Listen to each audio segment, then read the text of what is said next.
जी, सबसे पहले हमारे चैनल में आपका स्वागत है।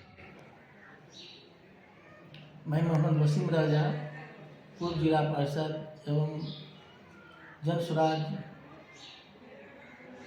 राज्य अभियान समिति सदस्य।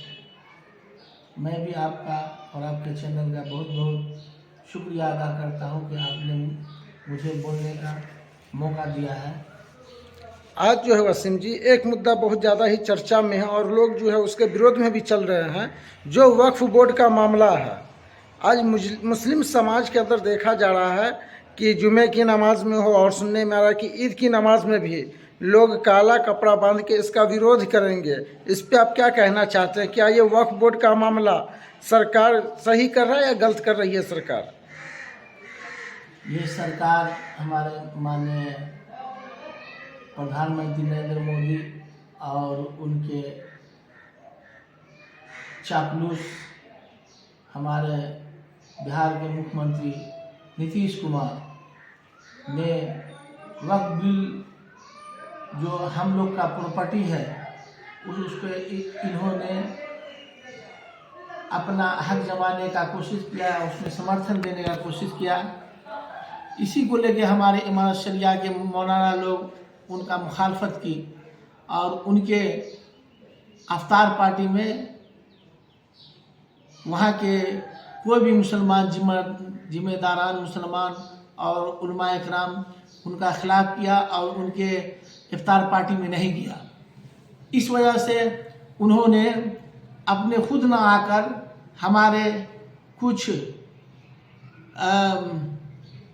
मुसलमान नेता जो उनके चमचा हैं और हमारे कौम के दुश्मन समझिए कि उन्होंने इमारत शरिया पे जाके और पुलिस बल के साथ वहाँ हमला कर उनके साथ बदतमीजी की और हमारे इमारत शरिया के प्रॉपर्टी को और उसको बर्बाद करने का कोशिश कर रहे हैं। लेकिन ये नहीं जानते हैं कि अशफाक करीम साहब जो उनकी प्रॉपर्टी है, उनके बाप की प्रॉपर्टी है या उनकी नाना की प्रॉपर्टी, जो इसमें इमारत शरिया का मुखालफत कर रहा है, इसमें किसी की बाप की संपत्ति है। वो लोग अपने होश में आ जाए। उनको अगर कोई मुस्लिम नेता चुना है या मुस्लिम हुक्मरान उनको टिकट देता है तो मुसलमान के वोट से जीतते हैं। वो दिन दूर नहीं, अभी 6 महीना के बाद आने वाला है कि इन लोगों से हमारे मुसलमान के समुदाय जूता से सवाल जवाब करेंगे।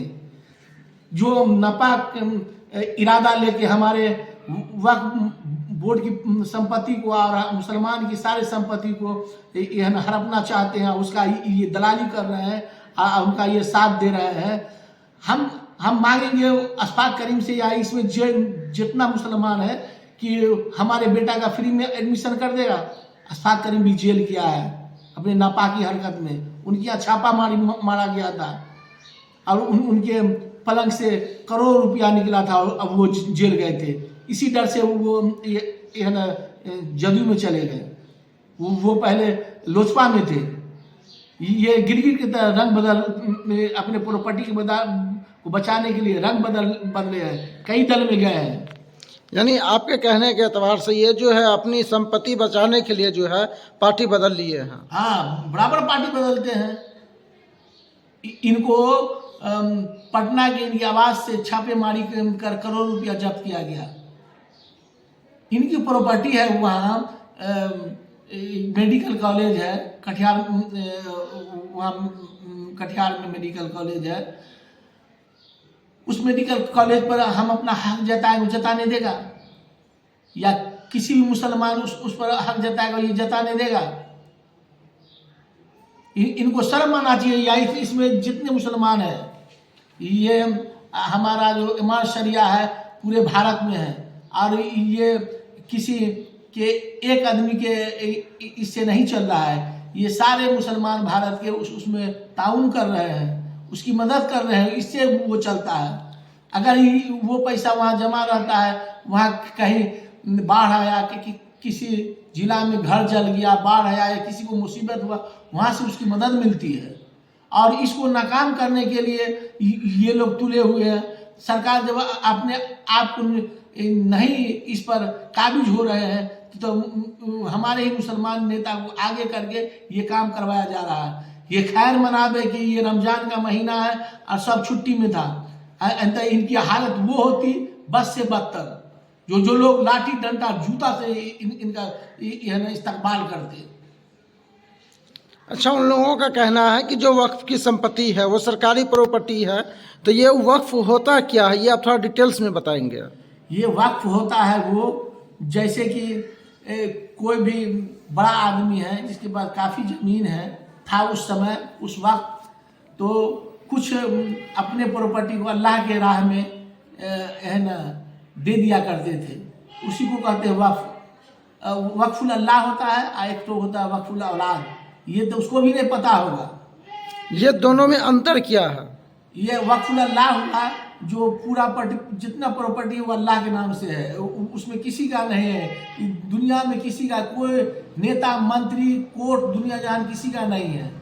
वो उससे आमद आएगा वो सारे गरीबों में तकसीम किया जाएगा, उससे बचेगा तो उस जिस के नाम से है या मदरसा या मस्जिद या कोई भी संस्था के नाम से है उस संस्था को बनाया जाएगा, उसको तरक्की किया जाएगा, रंग रोगन किया जाएगा। और एक होता है वक्फुल औलाद जो उसका मालिक ये है ना उसके मरने के बाद उसका औलाद होगा और वही इसका देख रेख करेगा, बाकी इसमें किसी का हस्तक्षेप नहीं चलेगा। जो वक्फ बोर्ड के रजिस्टर 2, रजिस्टर 26, रजिस्टर 32 और रजिस्टर 36 में दर्ज होता है।